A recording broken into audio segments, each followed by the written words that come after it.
In today's episode, Julie asks the question, what trends should I be looking for in my analytics? Trend spotting. Trend spotting is a lot of fun because it gives you the ability to take your data and extract meaning from it on a relatively rapid basis, meaning that you can quickly look at the data and go, there's something here, there's something to pay attention to. Now, the answer to this question is going to require some math. So if you are uncomfortable with math, pour yourself a coffee and let's tuck in. We're going to review 4 techniques to do some trend spotting. And I'm going to be using the programming language R. You can do this in Excel. I personally don't know how to because I'm not as good as Excel as I am at programming. But check out the videos of folks like Oz de Soleil to see that. So let's dig into the code and what it does. Actually, you know what? Let's just do a code run. So we're going to use 4 different types of averages. So let's start with our Google Analytics data, right? So this is my website's data from the last 60 days, give or take. And we see that, stuff was a little slow around the holidays, and then things have picked up. Now, by itself, this data is too volatile to be able to spot a trend. I mean, you can kind of eyeball something, but you never want to eyeball data. You always want to try and get a sense of what's actually going on. So let's look at applying a 7-day moving average. A moving average is nothing more than being able to take a consistent window of time, in this case 7 days, and doing the mathematical sum of the previous 7 days traffic. And then as each day moves with a new day up front, you chop off the day on the back and the average changes. And that's what this blue line here represents. It represents a 7-day moving average. And you can see as traffic was down during the holidays, and then as traffic starts to go up, the moving average starts to go up, and so on and so forth. So this is a way to smooth out data a little bit and spot a trend. It's much easier to see, and it's much more correct to now be able to see that the moving average around January 1 was about 300 visitors per day. And then by the time we get to January 15, I'm around 450 visitors a day. And now here in mid to late February, I'm around 500 visitors a day. So you can spot a trend here that we're going in the general right direction. Now, the moving average, the simple moving average is good for smoothing things out, but it can be a little too simplistic. And if you're trying to spot anomalies and trends in your analytics for the purposes of doing something, you may want to look at what's called an exponential moving average. This is the same idea, but then you add a weighting factor to it to say, like, I want to count the influence of the last 3 days more than the weight of the previous 4 days before that. So in a 7-day average, what's happened more recently, I want that to count for more because I want to be able to respond to trends quicker. And so we see here the exponential moving average.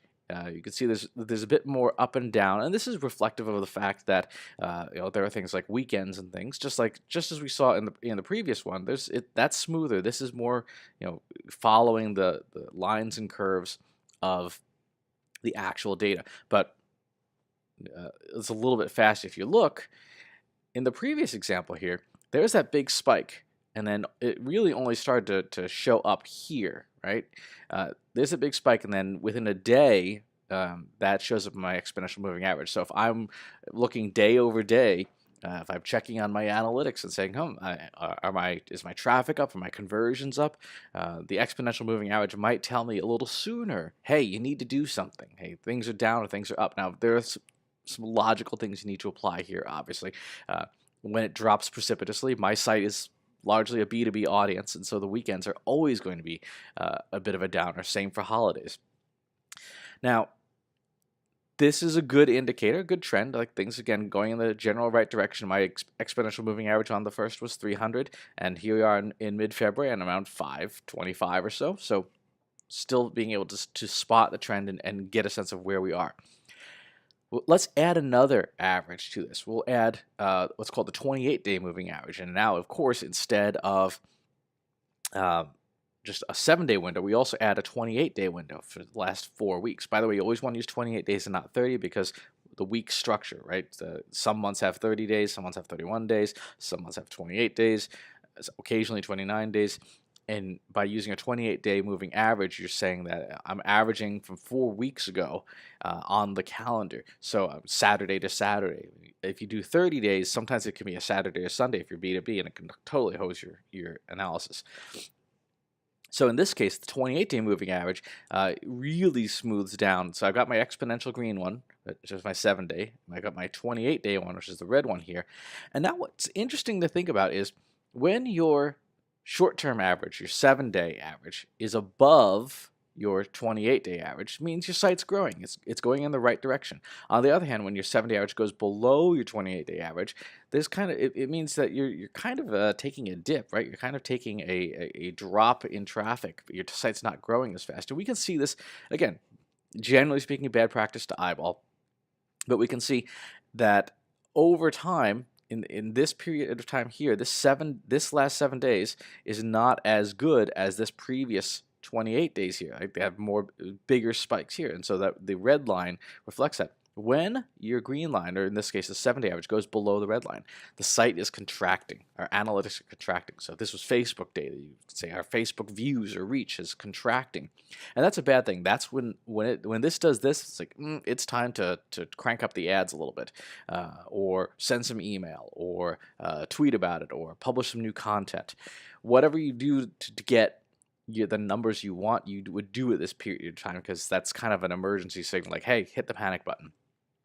This is what we call it's called a moving average convergence divergence indicator, and that basically means it's the difference between those two. So whenever this indicator is above 0, things are going good. When it's below 0, do something. Hit some ads. Do something to get that back in place. We can see here just a few days ago there was a below 0 point, and if we look in the actual chart, there was a pretty substantial below 0 point right here. So that was, if we were running this analysis on a daily basis, that would be a time to hit the button. Go, okay, let's crank up our spend.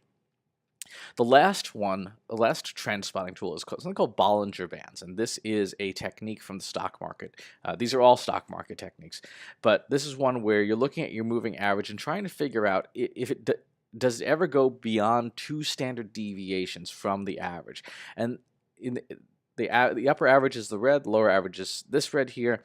If this blue line crosses one of those, something really weird has happened. Maybe you got a big hit on CNN or something like that, or maybe your website's tracking codes stopped working. Whatever the case may be, if you are running this analysis and you see that blue line touch one of these bands, that's the real panic button. That's when you really have to look hard at what's going on and what's going either wrong or very, very right, and double down on it. So these 4 techniques, simple moving average, exponential moving average convergence, divergence indicator, and Bollinger Bands, are ways to spot trends in your analytics data, and it can be applied to any data for which is in a time series format. So Facebook analytics, YouTube views, number of people who physically walked in your store that day. If you've got the data and it's ordered by time, you can use these techniques to spot anomalies, to spot trends, and most importantly, to take action. If you know what fuels the indicator and you know what you need to do to get the indicator going in the right direction, use these techniques to get those answers. So great question, Julie. As always, please subscribe to the YouTube channel and the newsletter. I'll talk to you soon. Want help solving your company's data, analytics, and digital marketing problems? Visit trustinsights.ai today and let us know how we can help you.